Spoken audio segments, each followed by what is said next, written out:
Hello and welcome everyone to another videos from the dongers of Runeterra. I'm so humble, and I am going to go through Demacia now with the rankings. We did Bilgewater, Misfortune was the champion winner there, and now we are going to go through Demacia's 0 to 1 and followers and spells. And they don't have too many. They are only at 7 pieces of them. Or is it 8? 2, 4, 5, 6, 7? Yeah, I'm bad at math. So we're gonna do a top 5 of these 7. So I think that one will be more easy. It's gonna be very hard in the 2 and 3 later, but at the 1 cost 0 and 1 we're gonna start. But first, if you like these videos, please leave a like and subscribe in the YouTube channel. You can also comment.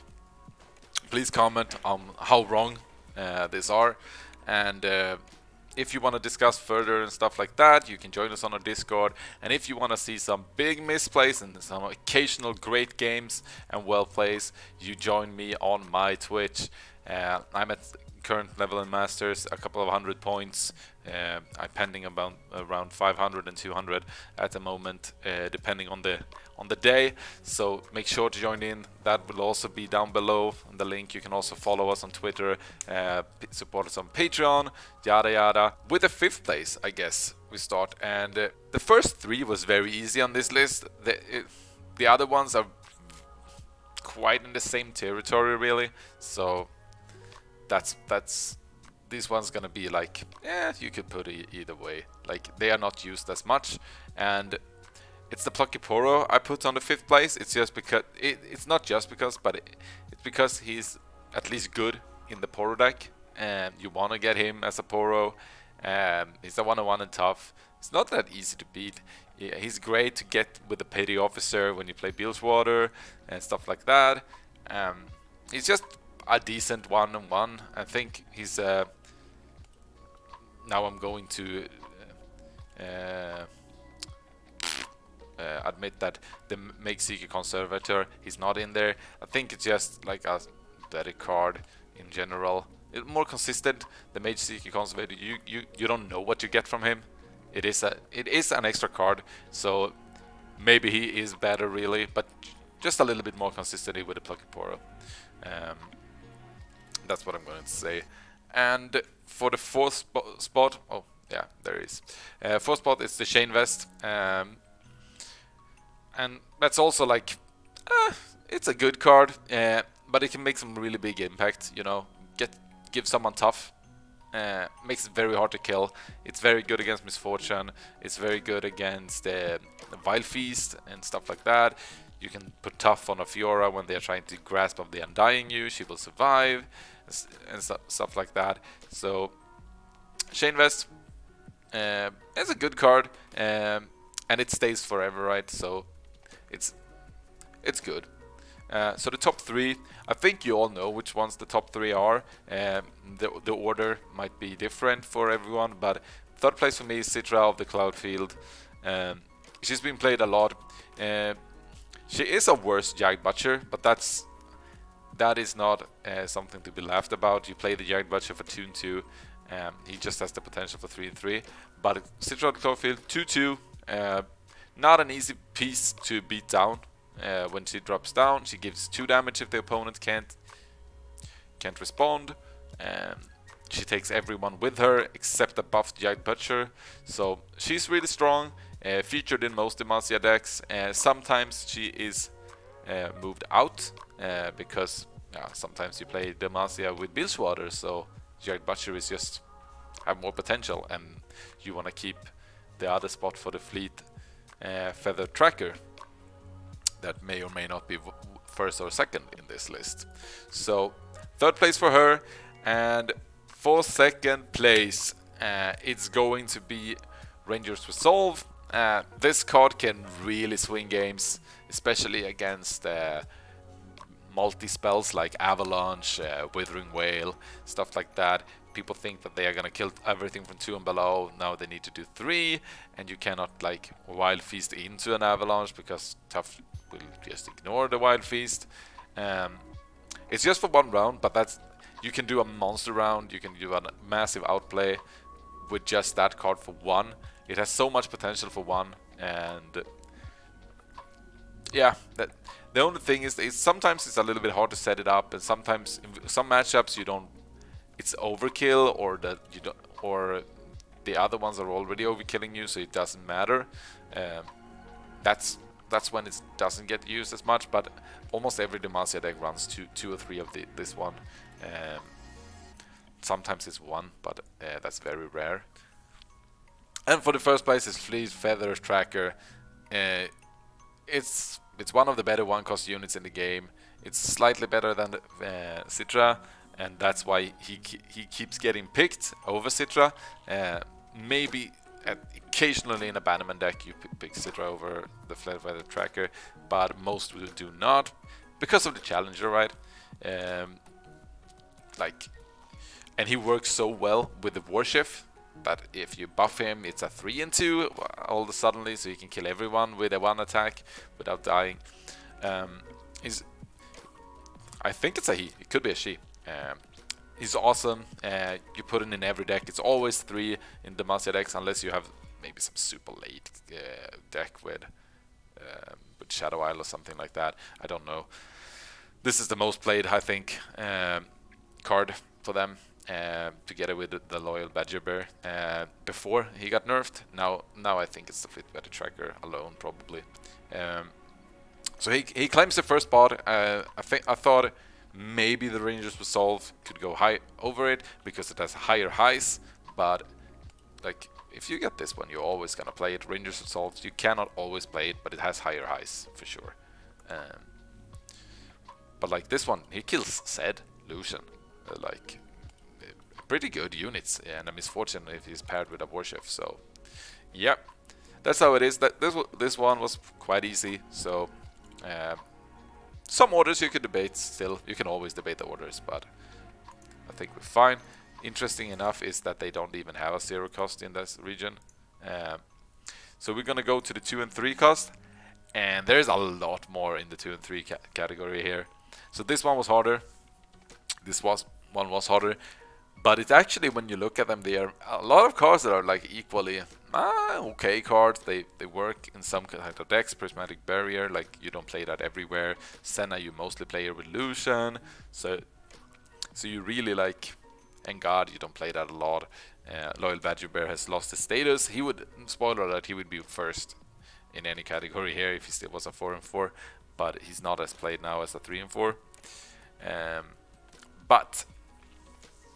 So we're gonna get in here. There is some staple cards that you're definitely gonna recognize, and the 5th place, that's probably the one that is most arguable, because there's so many cards that could hit in there.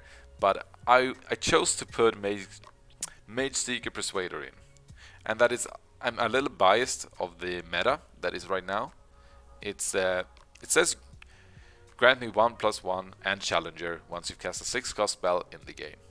And Demacia really, many decks with Demacia right now really likes to run Remembrance.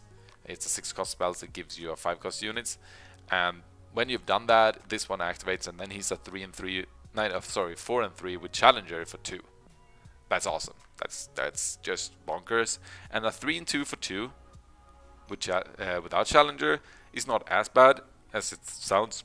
Like the Bright Steel Protector, that's what she is after she gave Barrier.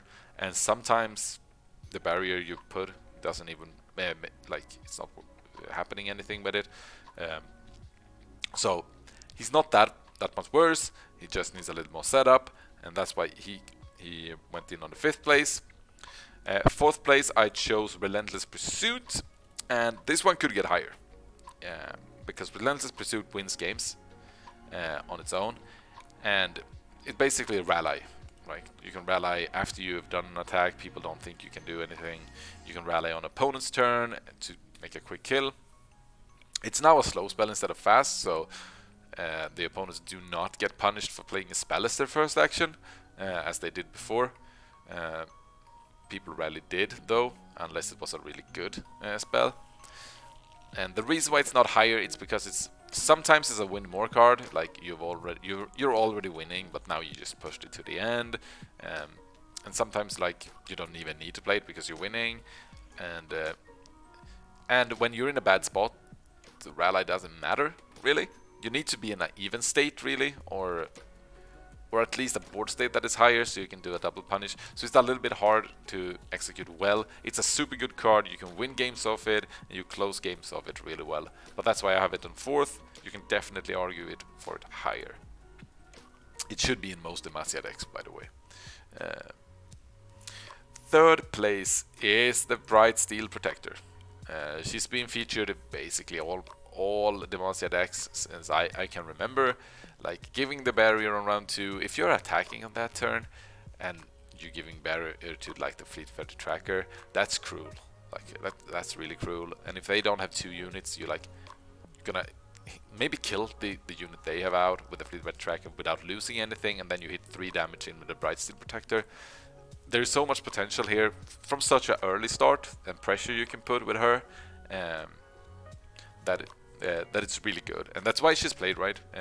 She's one of the better 2 costs out there, and yeah, she really fits well into the Demacia, which people you can play it on, especially on the Fleet-Footed Tracker.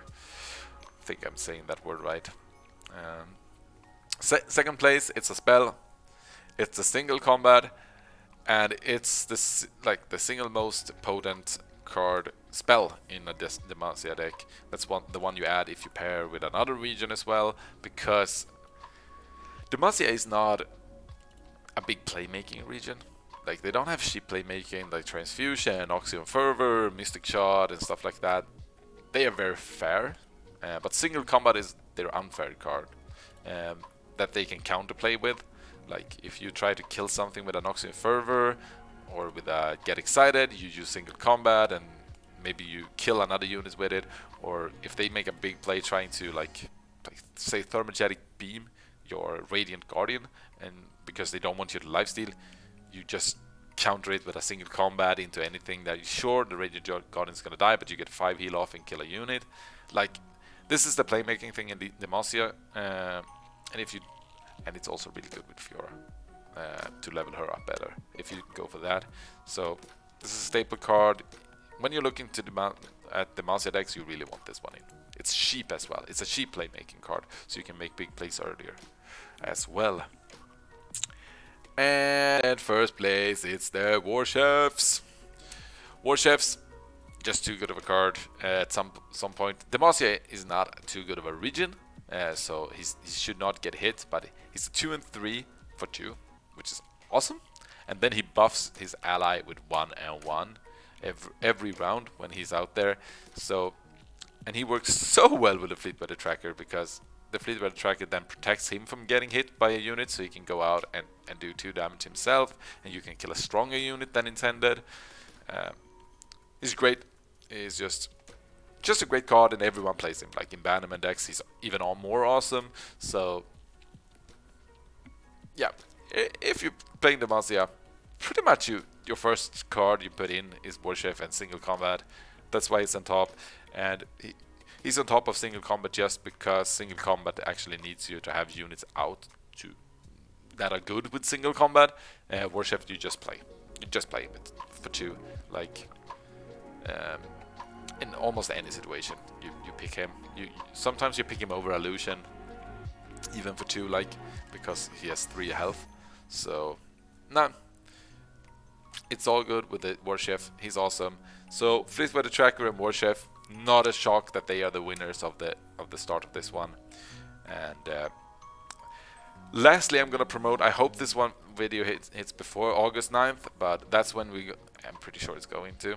August 9th, we're gonna have a free tournament to enter, the Dongers Cup. It's gonna be August 9th. I don't have the date, the time right now, but that will come out. It's a €50 winner takes it all tournament with double elimination bracket.